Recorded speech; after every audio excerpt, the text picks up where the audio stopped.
무차별 공습의 민간인 사상자 2천여 명.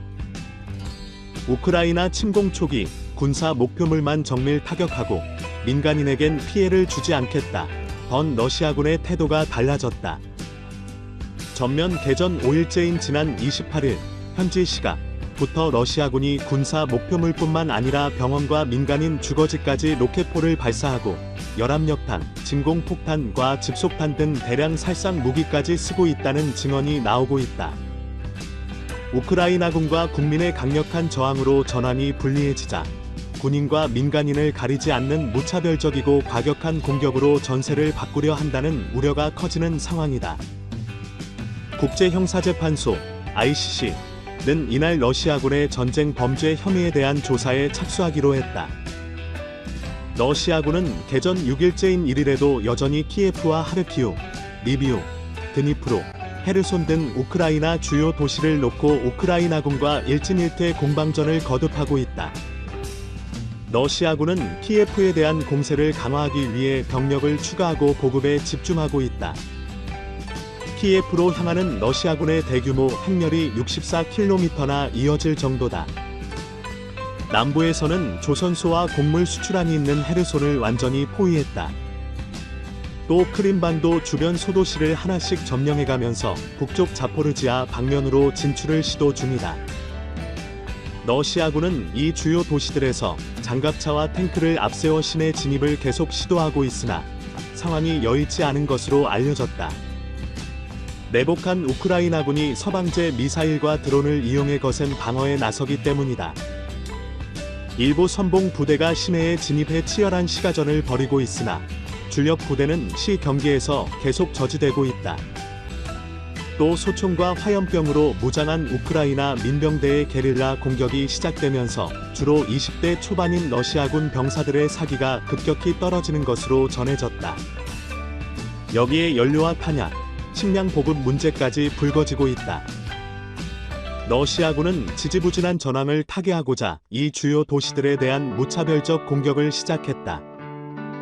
키예프와 리비우, 헤르손 등의 전폭기를 동원한 미사일과 유도 폭탄 공격을 벌였다. 하르키우에서는 러시아의 로켓포 100여 발이 시내 주거지의 아파트 단지와 단독주택에 쏟아졌다. 아파트 수십 채가 파손되고 차량들이 대거 파괴됐으며 몇몇 주택은 완전히 불에 탔다. 하르키우 시청에도 러시아 미사일이 여러 발 떨어져 시청 앞 주차장과 도로, 청사 일부가 파괴됐다. 영국 가디언은 이날 공격으로 적어도 9명이 사망하고 37명이 다쳤다며 희생자가 점점 늘어나고 있다고 보도했다. 이고르 테레오프 하르키우 시장은 도시 곳곳에서 민간인 시신이 발견되고 있다며 전쟁 범죄이자 집단 학살이라고 주장했다. 28일 현재 민간인 사상자는 2천여 명에 달하는 것으로 전해졌다. 소셜미디어에는 하르키우의 참상을 담은 동영상이 쏟아지고 있다. 미국 MBC 방송과 영국 이코노미스트 등은 이 영상들 상당수가 진짜임을 확인했다며 민간인을 대상으로 한 포격은 이번 전쟁이 더 공격적이고 무차별적 국면으로 접어들고 있다는 의미라고 해석했다. 러시아군의 전투 방법에 근본적 변화가 보이고 있다는 것이다. 미국 뉴욕타임스는 블라디미르 푸틴 러시아 대통령이 예상외로 강력한 우크라이나의 저항의 공격 수위를 높이는 것으로 보인다고 분석했다. 유럽 언론들은 러시아의 과격한 군사행동으로 민간인 피해 급증이 현실화할 가능성이 커졌다고 우려하고 있다. 러시아군이 피난을 구실로 노약자들을 버스로 납치해 인간 방패로 이용하려 하고 있다는 증언까지 나왔다. 결국 ICC가 러시아군의 전쟁 범죄 혐의 조사에 나섰다. 카림 칸 ICC 검사장은 이번 조사는 우크라이나에서 지금 벌어지는 러시아의 새로운 범죄 혐의를 포함한다며 전쟁 범죄와 반인류 범죄가 자행되고 있다는 믿을 만하고 합리적인 근거가 있다고 밝혔다.